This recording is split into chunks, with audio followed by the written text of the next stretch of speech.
Blood and Truth is a new upcoming PlayStation VR game. You get to experience a story which is as close to an action movie as you can kind of get in VR. You play Ryan Marks, who is a Special Forces soldier who's returning back to his childhood home in London to protect his family from a ruthless criminal gang.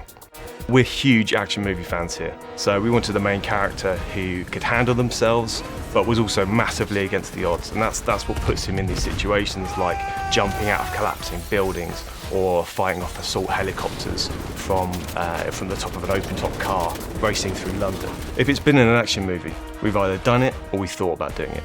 Oh shit! The London Heist, which was obviously a part of PlayStation VR Worlds, was very much kind of almost like a proof of concept for Blood and Truth. I think, you know, if the London Heist was kind of like our love letter to Guy Ritchie and the Guy Ritchie kind of movies, Blood and Truth is much more our love letter to action movies. London is a fantastic setting for any game, but especially in VR, because we go from these kind of top-end hotels, casinos, businesses, but then we can also get right down into these kind of derelict tower blocks, the seedy back streets, the dark alleyways, and it really delivers the grit and glamour that we wanted in the game. Perhaps one of the more surprising things of virtual reality storytelling is you kind of anticipate with VR that it's really good at spectacle, and it is really good at doing spectacle. You know, I think we proved that at loads of points within the game.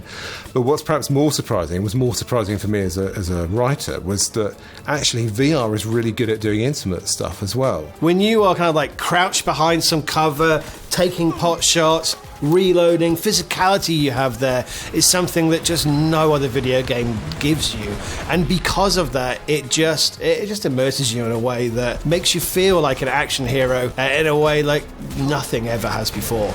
I think that's what I love about it the most, is you're not just watching it on the screen, you're actually there in the centre of the action, everything's going on around you, and that's what's so powerful about VR.